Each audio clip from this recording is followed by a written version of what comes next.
It's a real pleasure for me to introduce Gayle to you this morning. We all know who she is, but in preparing this introduction, I learned some things about her that I did not know. She is a native New Orleanian, grew up in Algiers, and before we came to know her, most of us, she enjoyed a very successful and rewarding professional career in design, starting in New York.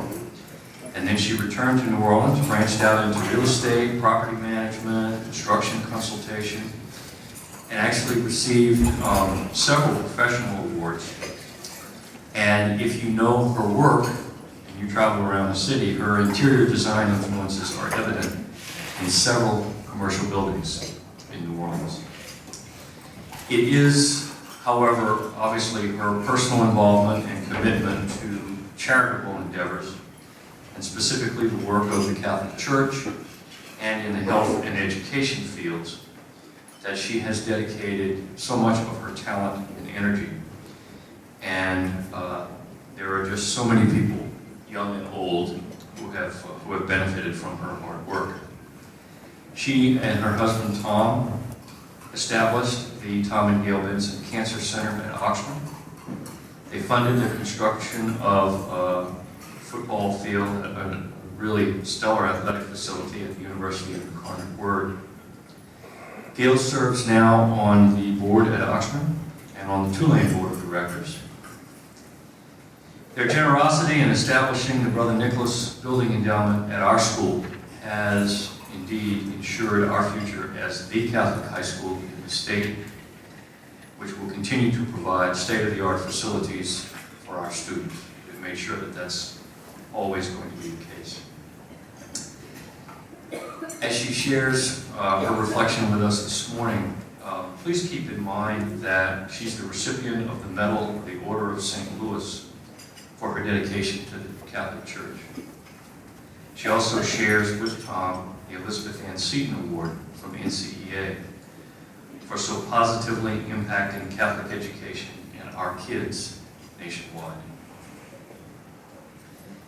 In our post-Katrina city, which I guess for those of us who lived through it, that's everyone here to one extent or another, we all have memories of the last 9 years.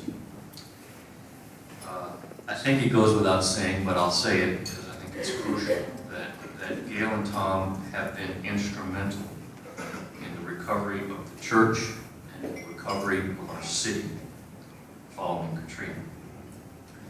Gayle is often, if not always, at Tom's side, supporting him in what he has done for this community. But if Tom were here, he would be the first to tell you that he couldn't have and wouldn't have wanted to do any of it without his bride of 10 years tomorrow, Gayle, at his side. With all due respect to Cheryl Landrew, who I've met, and who is obviously the accomplished wife of our mayor, I'd ask you to please help me welcome the First Lady of our city in many ways, Gayle Benson.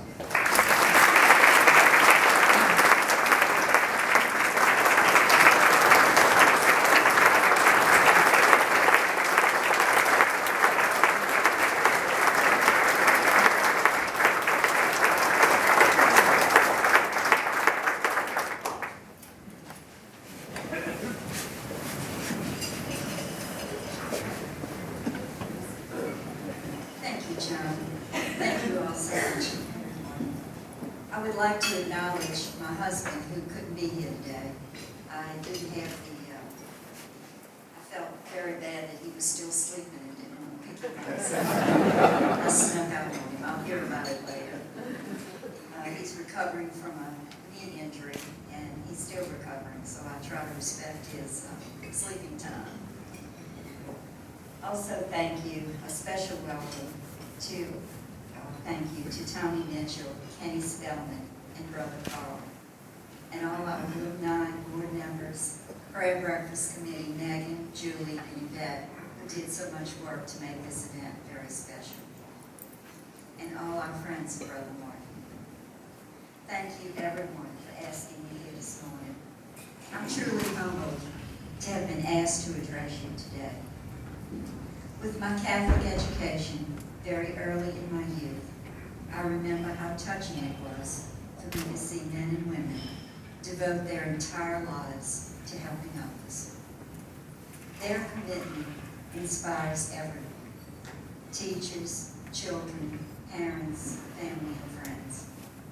Their dedication in life is an example to our children and grandchildren, the future of our society. In our lives, many times, it may seem like we're not helping, but we will never realize how much a kind word, a gentle look, or a sympathetic ear will touch another person's life. We are all called to this special mission, and we are all very special men and women here this morning. God treasures us all and uses us to do His work.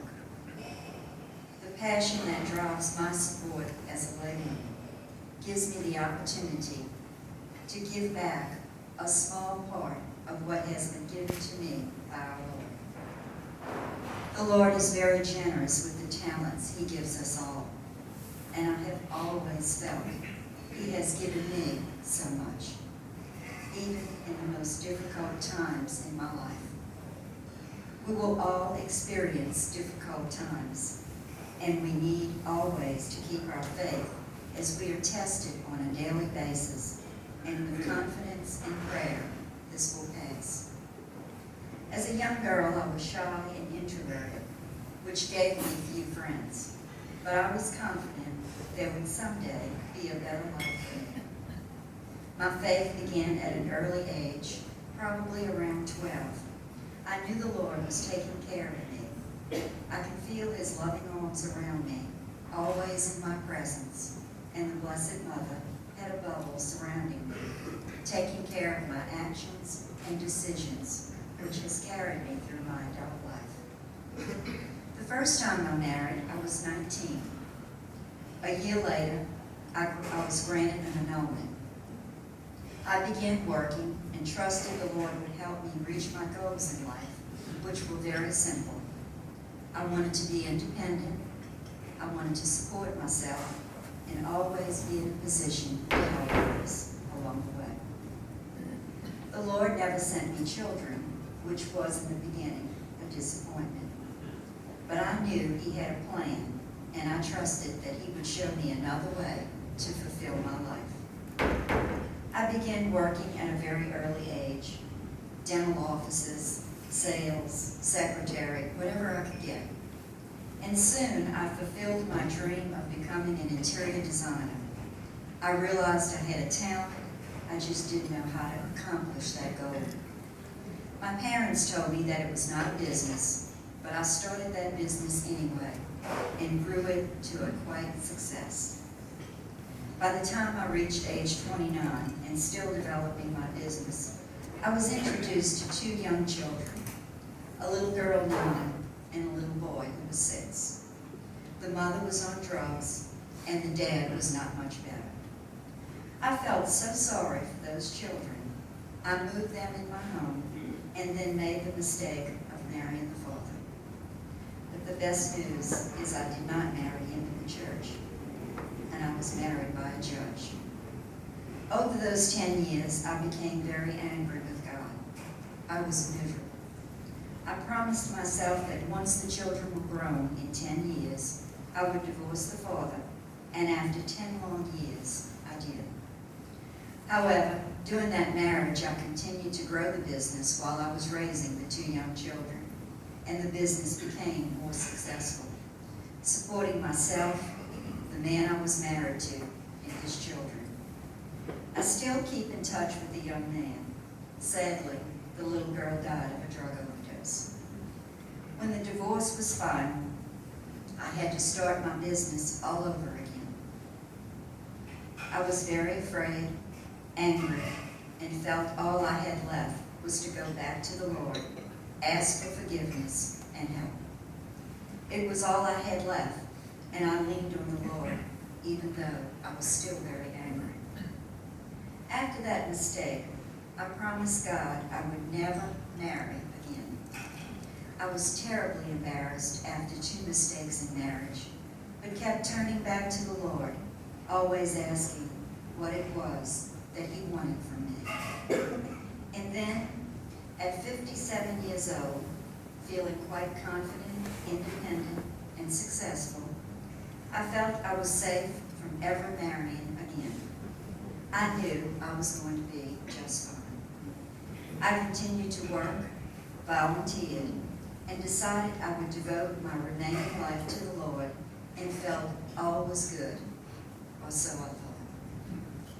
I was a lector among many other duties at the St. Louis Cathedral for many years, and Tom Benson walked in on a Monday morning at the 7:30 a.m. Mass.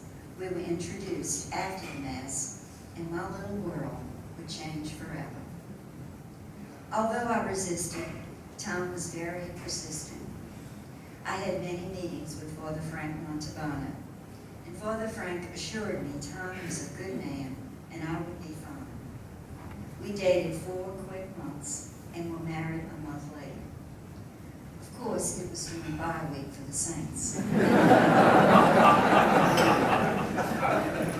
Knowing our lives now and understanding the football season, I am still amazed that he took his eyes and heart off the football field long enough to even notice me on that April morning during the arena football season. Just like a fairy tale love story, he is still so wonderful to me, and still is the best and kindest person I have ever known. When he presented me with a request to marry him, he immediately wanted to ask permission from my parents and brother. I asked Tom why the rush, as I was a little anxious about the whole idea, but he explained to me he was 76 years old and did not want to wait or waste any time. Now, I think I have an idea why the Lord sent me all the trials in my early life. He was preparing me to be mature enough to know what to do when I was touched by a true angel. That was 10 wonderful years ago, and this October we will celebrate our marriage of 10 years and plan to renew our wedding vows at the St. Louis Cathedral, where we first met. It will take place tomorrow evening with a Mass, God willing, and with a party after at the New Orleans Museum of Art. The quality in our lives for excellent leadership is the ability to have faith, know that we can become leaders in the community. Tom and I experience this daily as people watch how we act and what we do with our lives. It is amazing to us how they respond, especially when we have Mass celebrated before each football game, both home and away. Even our Jewish and non-Catholic friends are inspired, and we are blessed to have the opportunity to celebrate Mass at our, as Archbishop Amon refers to it, the Mercedes-Benz Superdome Cathedral. We have seen how other people have changed their lives during these Mass celebrations. People are truly touched. We believe the qualities of excellence in leadership are sincerity, humility, honesty, and showing how faith works in our lives. It is not what we say, but how we act that is important. And we must walk the walk and not just talk about it.